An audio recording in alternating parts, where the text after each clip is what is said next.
Hi everyone, my name is Brandon Cook, and for Project 3, I decided to focus on the Noble Science Library for the Experience Architecture project.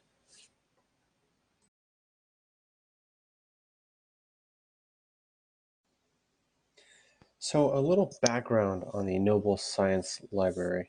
For those of you that don't know, it is located on Arizona State University's Tempe campus. I bet many of you have been there before. It's right there in Tyler Mall. Um, this library houses many collections, for example, astronomy, uh, biology, chemistry, engineering, geography, geology, industry standards, maps, mathematics, medicine, and physics. So as you can imagine, we've got quite a few books and various journals and resources on those topics.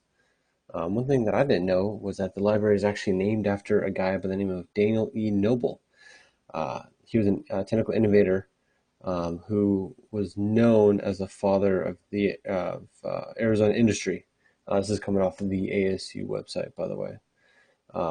Noble worked at Motorola for more than 30 years and is credited with designing the first frequency modulated mobile communication systems. Again, coming off of the ASU website there. So something I did not know was that the library was actually named after Daniel. A little bit more about the library. It is Arizona State's second major library in the facility. It was built in 1983.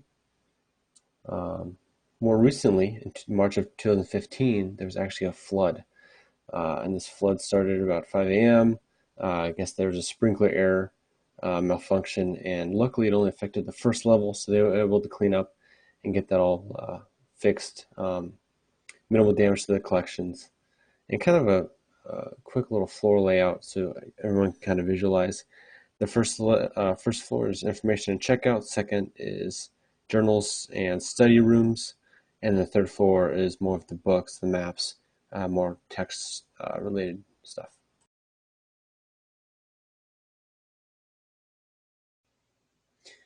So Noble Library is very economic. They've got various rooms, desks, tables, places for people to meet, and I'm going to kind of go over a few of those.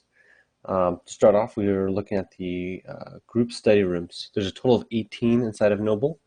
Each one comes with whiteboards. There's a first come, first serve basis as far as reserving those rooms, and those are located on the second and third floors.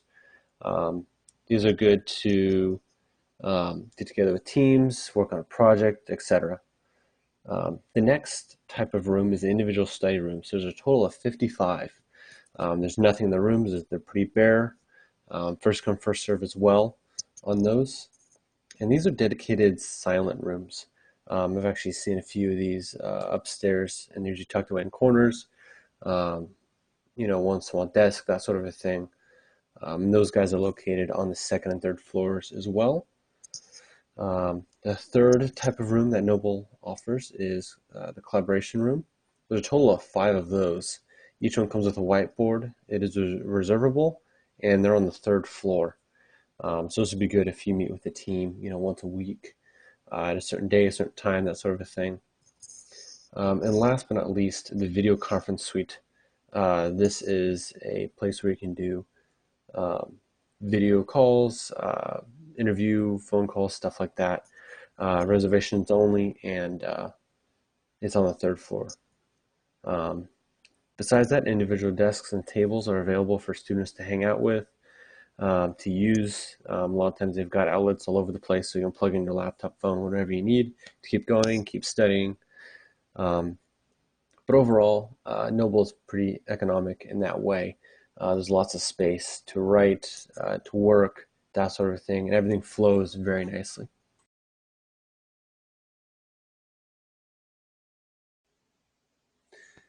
Noble Library has some institutional characteristics to it. For example, you get to meet with group members to work on a project, whether it be a capstone or just whatever project you have going at the time.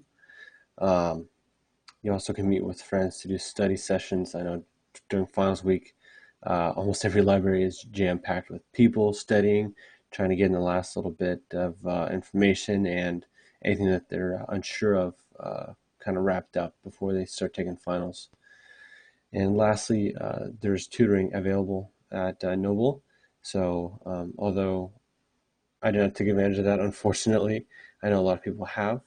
So it's definitely a resource that Noble offers.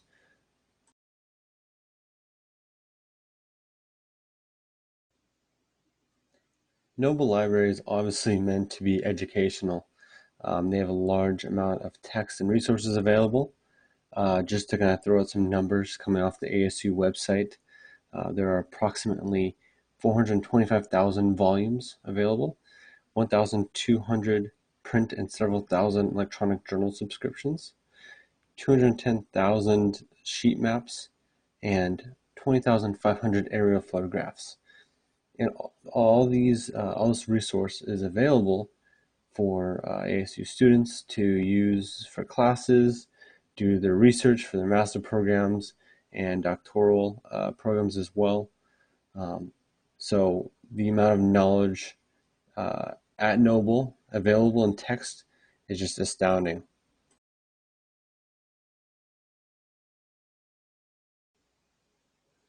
For me, Noble has a personal impact. I used to spend about 3 hours a day during my freshman year at ASU doing homework, getting ahead, studying for tests, whatever it may be. I would always go to the second level and study, just throw in headphones, plug the computer in, and yeah, just sit there and get it done. Um, within that space, I was able to stay focused and have the drive to finish homework, again, to get ahead, whatever it may be. Um, and also seeing around other people doing that homework gave me motivation because I know if they could do it, I could do it. Um, and I have a feeling that a lot of other people felt the same. So for me, Noble has always been a fun place to hang out and get work done.